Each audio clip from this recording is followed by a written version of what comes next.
नमस्कार, स्वागत है आपका हमारे चैनल पर। मैं हूं आपके साथ शिप्रा सैनी। महाराष्ट्र के पूर्व गृह मंत्री अनिल देशमुख की मुश्किलें अब कई गुना बढ़ चुकी हैं। अनिल देशमुख को बड़ा झटका लगा है, चूंकि पीएमएलए कोर्ट में अनिल देशमुख की न्यायिक हिरासत पर सुनवाई हुई। आपको बता दें, 14 दिनों की न्यायिक हिरासत अनिल देशमुख की बढ़ा दी गई है। ईडी की जो कस्टडी 3 दिन तक के लिए बढ़ाई गई थी, उसका वक्त आज खत्म हो रहा था, जिसके बाद अनिल देशमुख को कोर्ट में पेश किया गया और अब 14 दिनों की न्यायिक हिरासत में भेज दिया गया है। यानी मुश्किलें अनिल देशमुख के लिए कम नहीं हुई है, लेकिन इसी के साथ साथ उद्धव ठाकरे सरकार की मुश्किलें भी बढ़ सकती हैं, क्योंकि ये पूरा मामला वसूली रैकेट से जुड़ा हुआ है। जिस तरीके से महाराष्ट्र के पूर्व गृह मंत्री अनिल देशमुख पर 100 करोड़ रुपए की हर महीने उगाही के आरोप लगे हैं, उस पूरे मामले में महाराष्ट्र के पूर्व गृह मंत्री और एनसीपी के नेता अनिल देशमुख को गिरफ्तार किया गया था। लेकिन आज पीएमएलए कोर्ट में जो सुनवाई हुई, आपको बता दें, अनिल देशमुख के जो वकील कोर्ट में पेश हुए, उनकी तरफ से दरअसल अनिल देशमुख के स्वास्थ्य को लेकर हवाला दिया गया। इसके अलावा घरेलू भोजन उन्हें जेल में दिया जाए, इसकी अपील भी उनकी तरफ से की गई।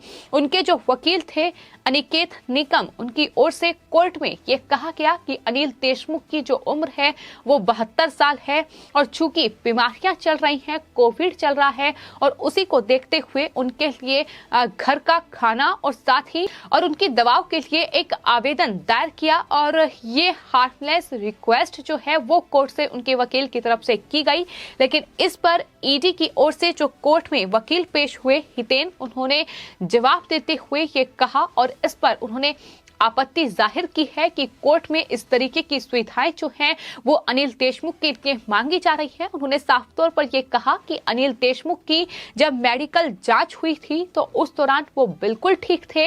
यानी जो बातें कोर्ट में उनके वकील की ओर से कही गई हैं कि उन्हें बिस्तर की जरूरत है क्योंकि वो बीमार हैं, उनकी कमर में दर्द है, ये तमाम तरीके की जो बातें हैं वो कही गई ताकि सुविधाएं जो हैं वो जेल में अनिल देशमुख को मिल सके।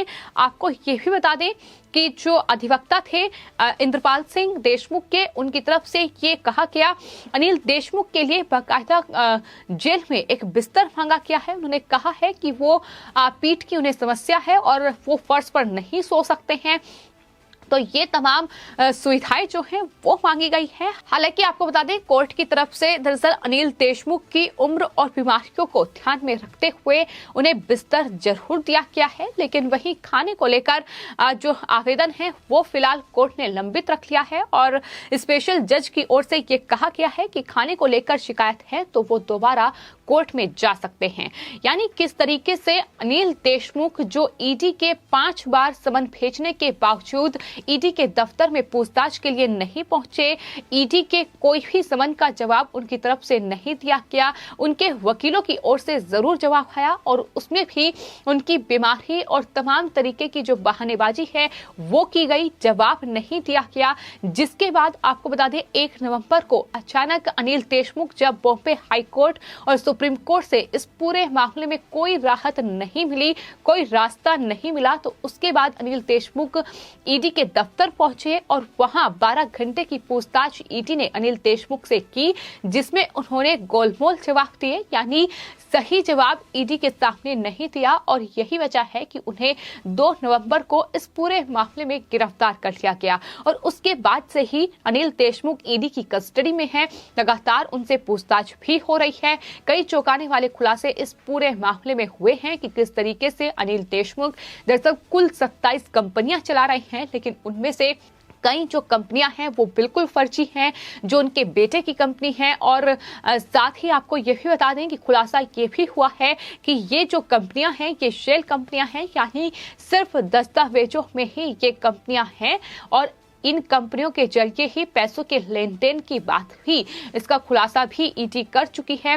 तो ये बड़ा खुलासा हुआ है। इसके अलावा फिलहाल ईडी लगातार अनिल देशमुख की कस्टडी मांग रही है, क्योंकि दूसरी ओर ईडी ने दरअसल कोर्ट में ये भी अपील की है कि सचिन वाजे जो एंटीलिया विस्फोटक केस में मनसुख हिरेन हत्या मामले में फिलहाल एनआईए की गिरफ्त में है, वो जेल में बंद है, उनकी कस्टडी ईडी को चाहिए ताकि अनिल देशमुख और सचिन वाजे को आमने आमने सामने बैठाकर इस पूरे मामले में कड़ी पूछताछ की जा सके। इस पूरे मामले में जो सवाल अभी भी ईडी के पास बचे हैं उसके जवाब सचिन वाजे से लिए जा सके, क्योंकि आपको बता दें इस पूरे मामले के जो तार हैं वो कहीं ना कहीं मुंबई में पुलिस खेमे से लेकर महाराष्ट्र सरकार तक जुड़े हुए हैं।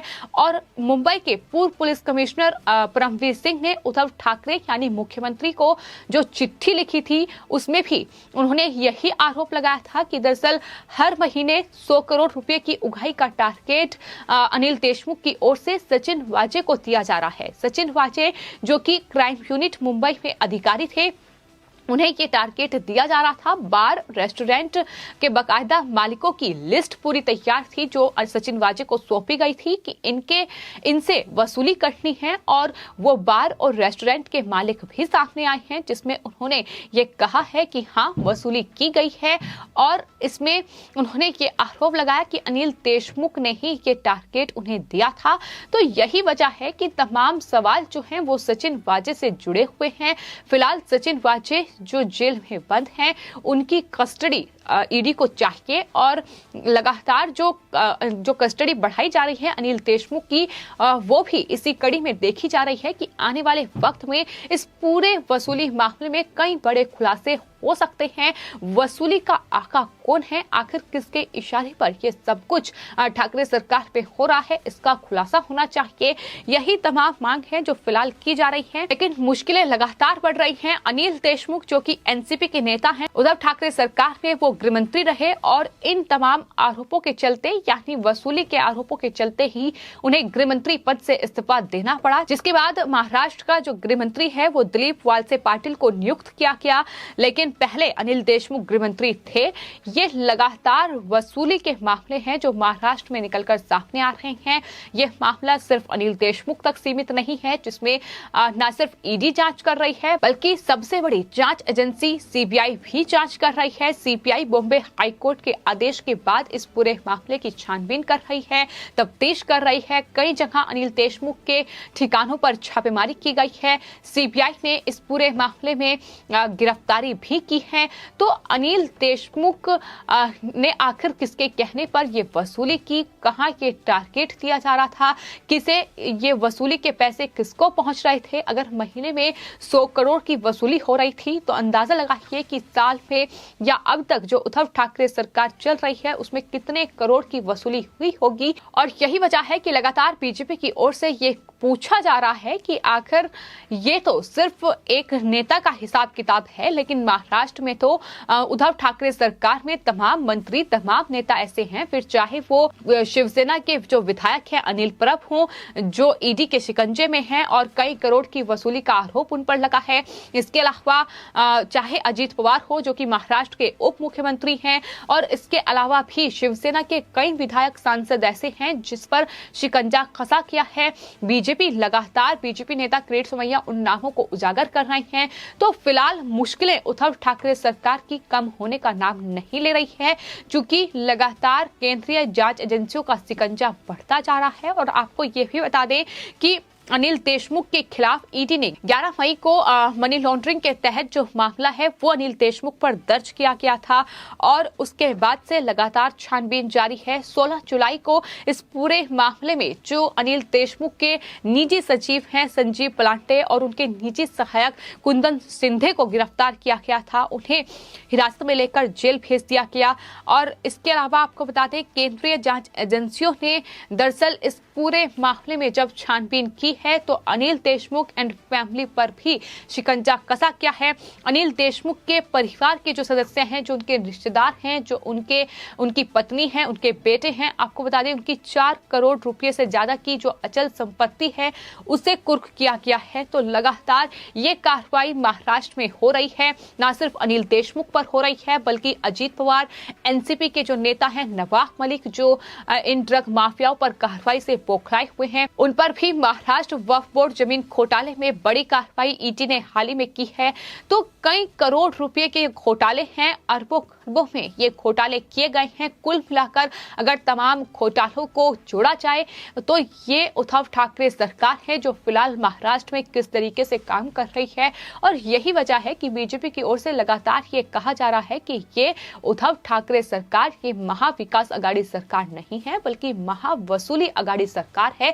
जिस तरीके से वसूली के बड़े खुलासे महाराष्ट्र में हो रहे हैं, लेकिन फिलहाल अनिल देशमुख की अगर 14 दिनों की न्यायिक हिरासत को बढ़ाया गया है तो सवाल यही है कि अनिल देशमुख क्या कुछ सवालों के जवाब देंगे। क्या ये खुलासा हो पाएगा कि महाराष्ट्र में ये किसके इशारे पर तमाम जो वसूली है वो हो रही है। आखिर कौन सी बड़ी गिरफ्तारी आने वाले वक्त में इस पूरे मामले में हो सकती है, ये भी लगातार सवाल फिलहाल पूरे मामले में बना हुआ है। लेकिन मुश्किलें जितनी अनिल देशमुख की बढ़ रही हैं, कहीं ना कहीं उतना ही डर, उतनी ही मुश्किलें उद्धव ठाकरे सरकार की भी बढ़ रही हैं, क्योंकि वसूली का ये पूरा रैकेट पूरी सरकार में फैला हुआ है। कई मंत्री और नेता फिलहाल ईडी और सीबीआई के रडार पर हैं और आने वाले वक्त में कुछ बड़ी गिरफ्तारियां भी हो सकती हैं, जिस तरीके से कार्रवाई लगातार महाराष्ट्र में हो रही है।